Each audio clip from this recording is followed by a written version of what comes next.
So what are alkenes? Well, basically to start with, alkenes are a type of what we call an unsaturated hydrocarbon. Now we can call alkenes unsaturated hydrocarbons because they contain only hydrogen and carbon, making them a hydrocarbon. And they are unsaturated because they can basically have more hydrogen atoms added to them. So an alkene is a hydrocarbon that contains a double bond between carbons. Now if we have this double bond between carbons, we could add hydrogen to this by getting rid of one of the bonds between the two carbon atoms and adding a hydrogen to each. And then each of these carbons is still undergoing the same number of bonds then, and so we can add hydrogen to our alkenes, and that makes them unsaturated hydrocarbons. So alkenes are, as I said, hydrocarbons that have double bonds between carbon molecules, and unsaturated hydrocarbons could have double bonds, and they would also, you could also describe molecules containing triple carbon-carbon bonds, a little something like that. You could also describe those as unsaturated hydrocarbons because these could gain hydrogens in a similar way. Now, this double bond here, because of the way that it can therefore react with hydrogen atoms or other atoms for that matter, we can call this double bond here a functional group. Now, a functional group is any sort of chemical group, or in this case, a bond that is attached to an organic molecule or a molecule containing carbon atoms and usually hydrogen atoms. And the functional group dictates a lot of its chemical properties and how it reacts. So here, this double bond here is called a functional group because it means that this double bond can react with lots of different atoms and gain atoms in the same way that we just saw hydrogen atoms bond to these two carbon atoms. Now, the general formula for an alkene containing one double bond, so one double bond, our general molecular formula, or our general ratio between carbon atoms and hydrogen atoms, is CnH2n. Now, if we had two double bonds, this general molecular formula is slightly different. It instead looks like this. And so those are the general molecular formulas for alkenes containing different numbers of double bonds. Now if we look down here, we're going to go through the process of naming alkenes as well. So if we want to name our alkenes, there are 4 steps that we have to follow. So step 1, we identify the longest chain of carbon atoms. Now in this case it's slightly different to what we do with alkanes. So we're not just identifying the number of carbons in the longest chain in the molecule, we're identifying the number of carbons in the longest chain containing all of our double bonds. So we have to look at where all the double bonds are. We have to find the longest chain that contains all of those double bonds. And so then what we do is we identify the number and the position of our double bonds.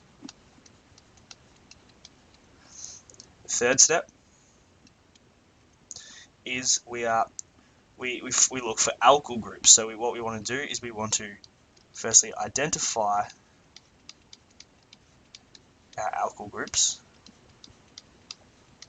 and then again we want to identify position of these alkyl groups. So we'll go through a couple of examples. So it's very similar to the process for naming alkanes. However, with the added process of dealing with where and how many double bonds are in our alkene molecules. So we're identifying the position of our alkyl groups. So those are the 4 steps. So if we look down here, we've got a a molecule here. And as with the alkyl groups in alkanes, we don't need to include the position of the carbon double bond in our structure if it's not ambiguous. So in this case, we can look here. We've got a propane. We've got a sort of a 3-carbon chain here, and we've got a double bond between 2 of the carbons. Now, when we're identifying the position of the double carbon bond, we use the number relating to the number of the first carbon in the double bond. So if we're going to go from this end first, then we've got 1 carbon, 2, 3. So we would say that we would give the double bond the number 1, and so we could call this pentaguanine. However, if this double bond were in fact here instead of here, then we could start from this side and it would still be pent-guanine. And so therefore we don't need to include the 1 in the name. We can simply call it pentene. And we know that no matter where the double bond is, it's still the same molecule.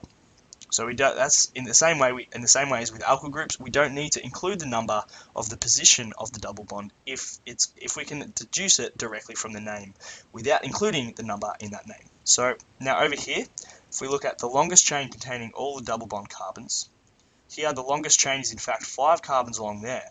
However, we're looking for the longest chain with all of the double bonds. So here we've got a double bond there and a double bond here.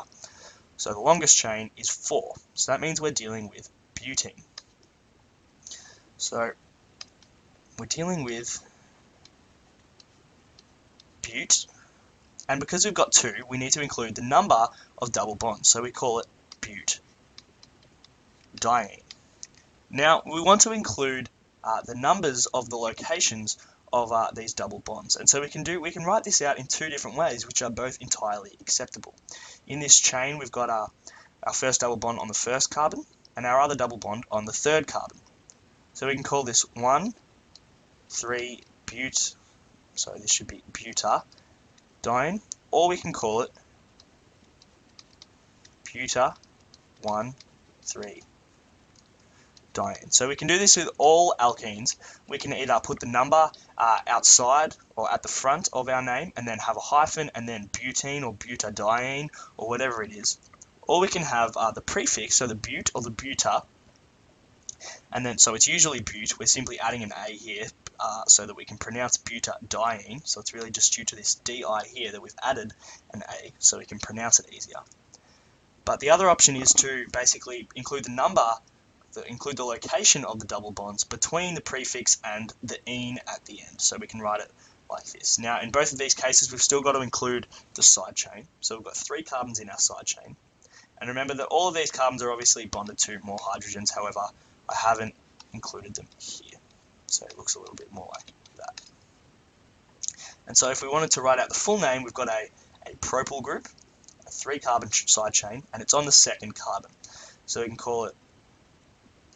However, in fact, we do not actually need to include the number of our side chain here, because if the side chain was on the end carbon, then we wouldn't be dealing with butadiene. We would in fact have an extra long, longest carbon chain would in fact contain all the 7 carbons if it were on this end carbon here. Alternatively, if it was on this carbon down here, that is, if it was on either of the end carbons, the longest chain will not be a chain of 4, and so it will have a different name. Alternatively, if this side chain were on this carbon, then we could count our numbers from this end, and we'd still have 1,3-butadiene, and we would still have our propyl group on the second carbon from this end.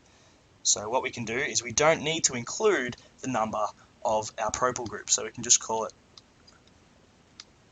propyl 1,3-butadiene. And remember, or we can do the same thing, we can call it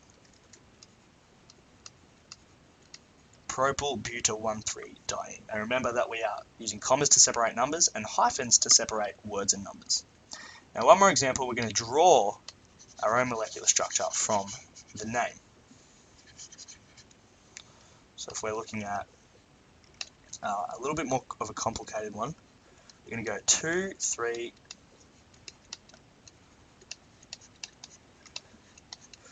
dimethyl pentene. So we've chosen to use the 2 between the pent and the ene, as opposed to writing, we could have written dimethyl 2-pentene.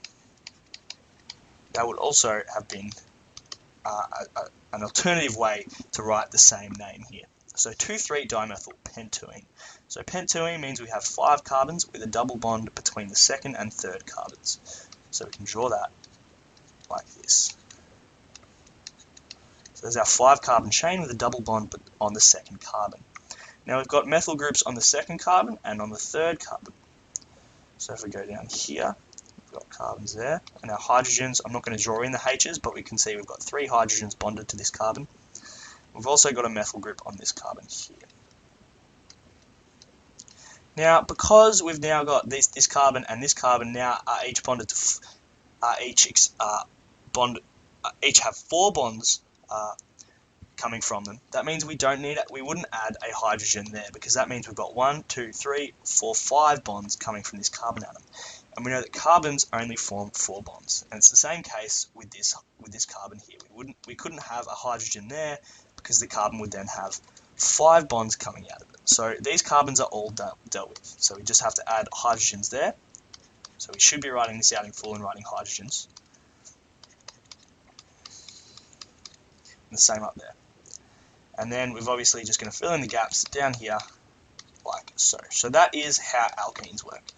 We have to first identify the longest chain that contains all of our double bonds that are in the molecule. We then identify the number of double bonds we have, and so we use diene or triene appropriately, and we include the position of the double bond in the molecule. We next identify any alkyl groups, and as usual, identify the position of alkyl groups when it's required. And we know that sometimes it's not required because there is in fact no ambiguity as to where they could be located. Now in this case it may seem like there's no ambiguity with where the methyl groups are, because if this methyl group here came off this atom, then we could count from the right hand side. However, if we counted from the right hand side,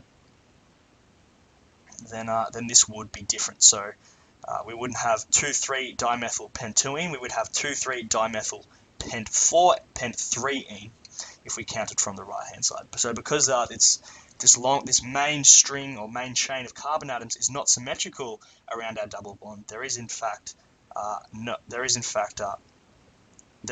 ambiguity. We do in fact need to include the positions of our methyl groups. However, if we were dealing with pentane, then this would not be the case. We would not need to have this 2 and 3 there, because the position of our double bond does not come into play. But for now, this is the full name of this molecule. The 2 and the 3 are needed to really specify what's going on. So these are the 4 steps we use naming alkenes, and if we're drawing an alkene from its name, we sort of use these steps. However, we use them in the opposite direction. So that is an introduction to alkenes.